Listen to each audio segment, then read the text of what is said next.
Hi, and welcome to a new episode of our quarterly podcast series with National Apartment Association specialists. I am Laura Calugar, Senior Associate Editor with Multi-Housing News.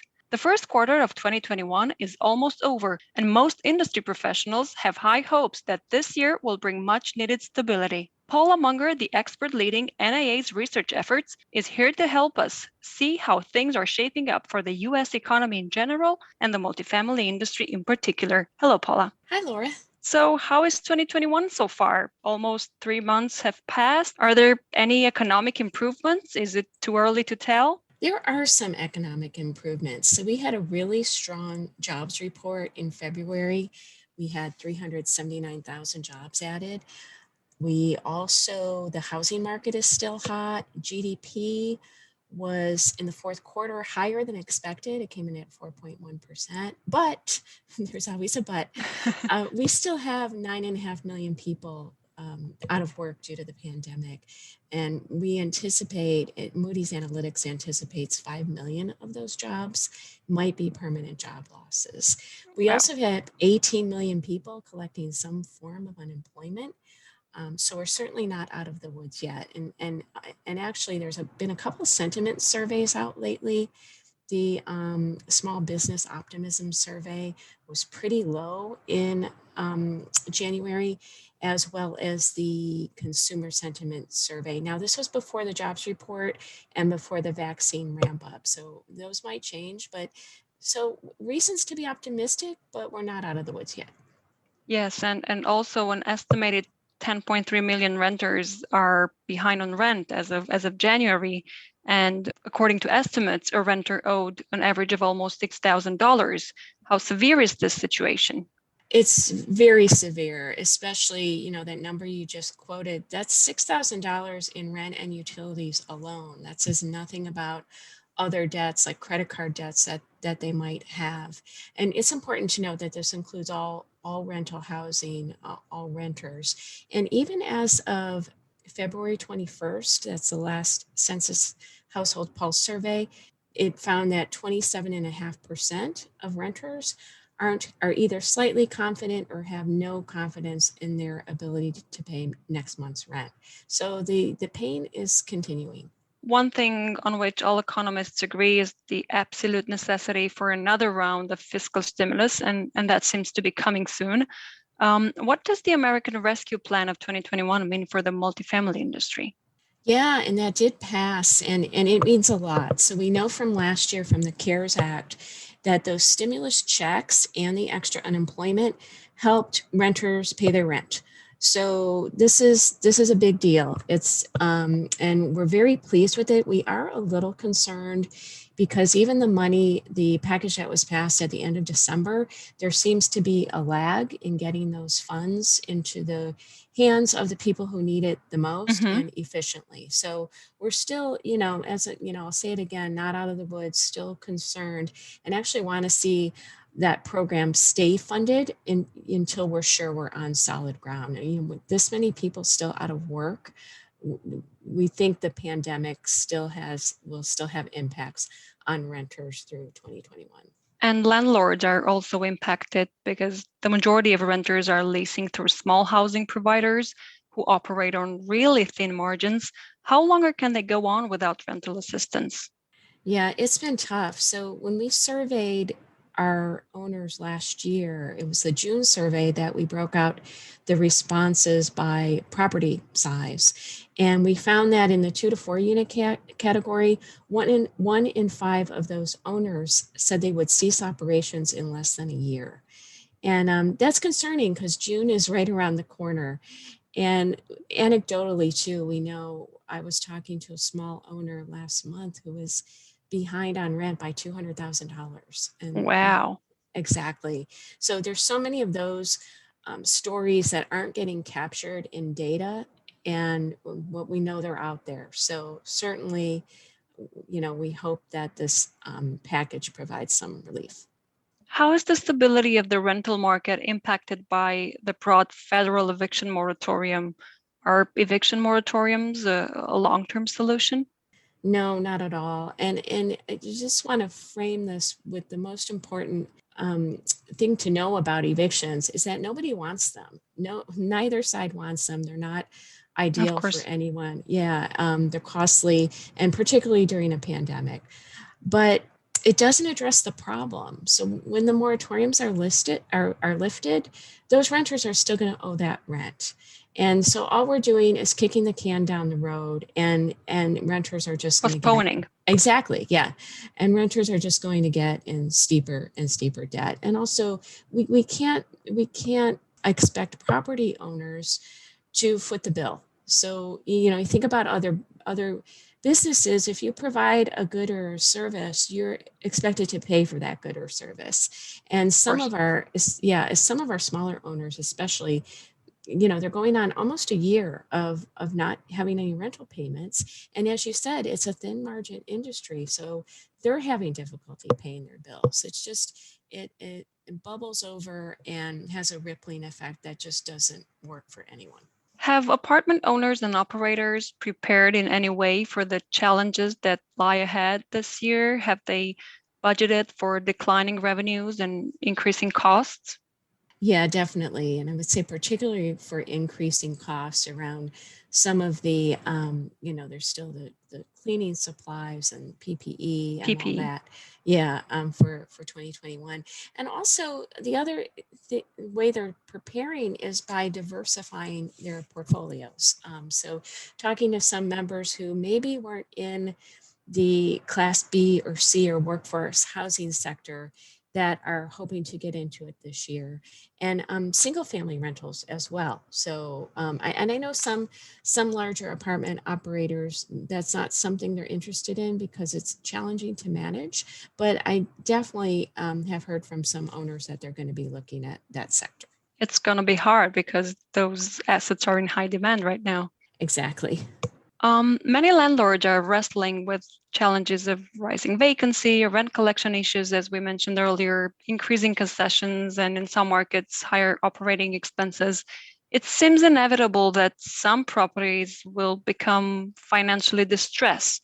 Do you expect a hunt for distressed assets to drive part of the investment activity over the next 12 months?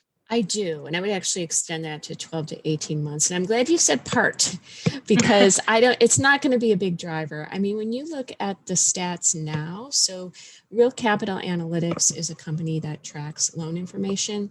And right now they have about 107,000 outstanding loans for multifamily properties. And this is only in properties with 10 or more units. And of those, about 42 loans are back with the lender, and less than 0.5% are troubled or in special servicing right now. And looking further, there's 3.2% of loans on the watch list, but even that's not that big of a number. And then the mortgage bankers, they actually track delinquency rates, and they look at 1 to 4 unit residential mortgages. Now, this would include those single family home owners, so it's kind of hard to get at the particular number we want to look at. But that delinquency rate in the fourth quarter was 6.7%, which isn't terribly high, but it is up 3% from last year.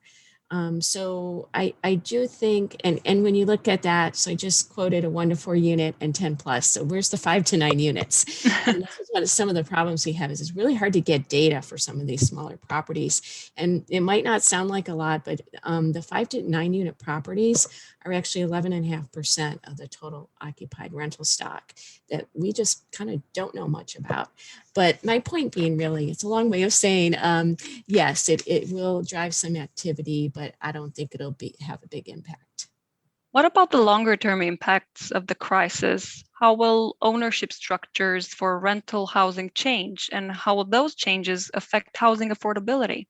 Yeah, when you look at the some of the stress the small owners are under right now, and there was a statistic out of the most recent census rental housing finance survey, 77% of 2 to 4 unit properties are managed by small owners, 59% of which carry a mortgage. So when you think about some of these owners aren't getting rent or aren't getting income, but they still have costs like property taxes and mortgages, they're not going to be able to stay in business. So if they default on a loan, the bank takes over the assets. And given how the housing market, the for sale market is now, I would not be surprised to see those properties come out of the rental stock. So you have both single family for sale properties and condo properties.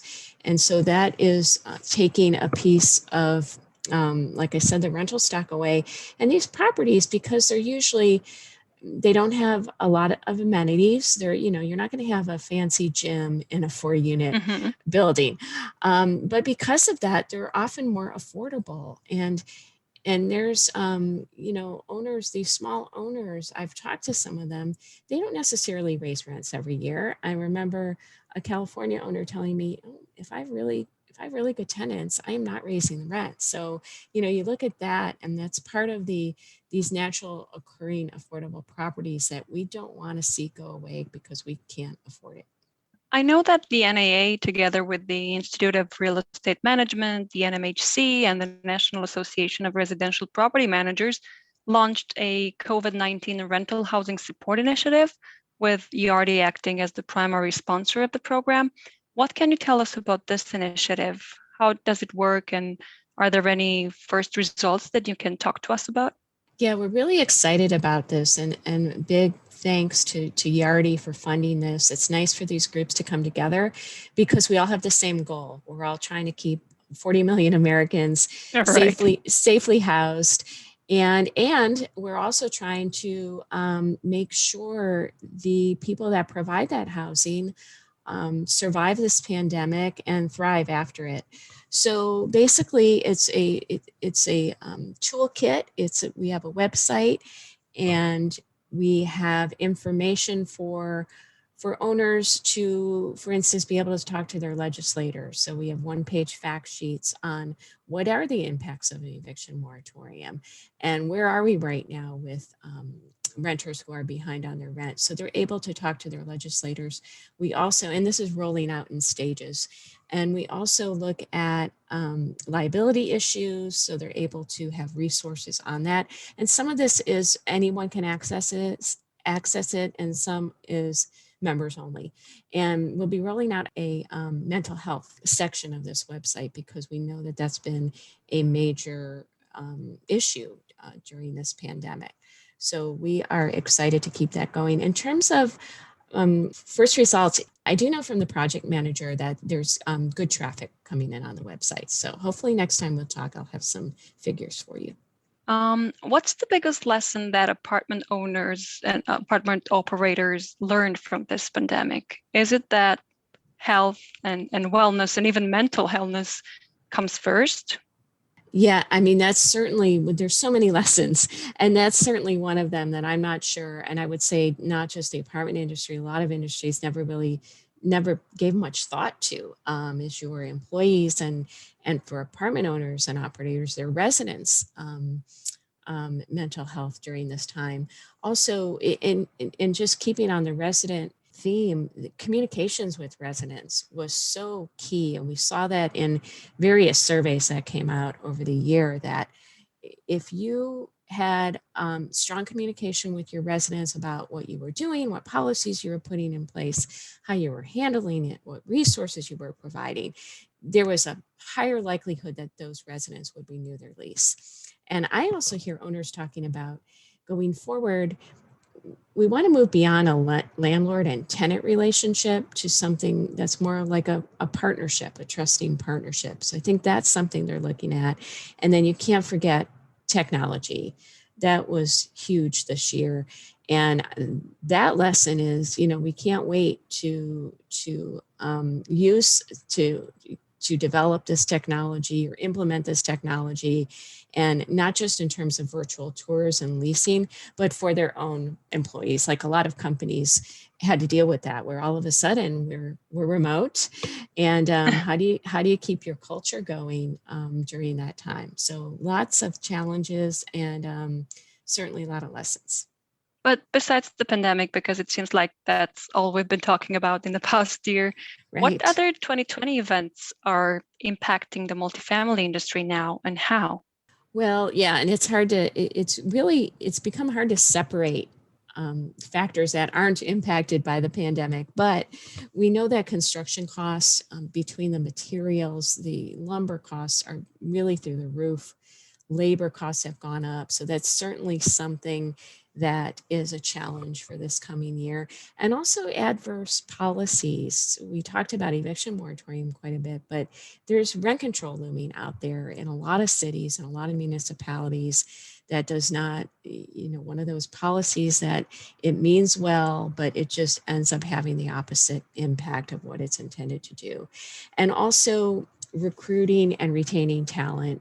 So early on, our industry was deemed essential, which meant that, we were still operating and people were going to work, or either going to work as like a maintenance tech would, or working remotely. So our owners and operators were still hiring, and they are still having a hard time, and particularly with maintenance technicians. And actually, NAA hosted a half-day conference last month solely focused on maintenance technicians, and it was really well attended. So that really just speaks to how challenging that part of the business is. It's very competitive, and it's not only hard to find someone, but it's hard to keep them. Those are the big things for 2021. Thank you, Paula, very much for all these insights. You're welcome. Happy to talk to you. I'm looking forward to our next audio meeting. Until then, visit multihousingnews.com for more podcasts and the latest news on residential real estate.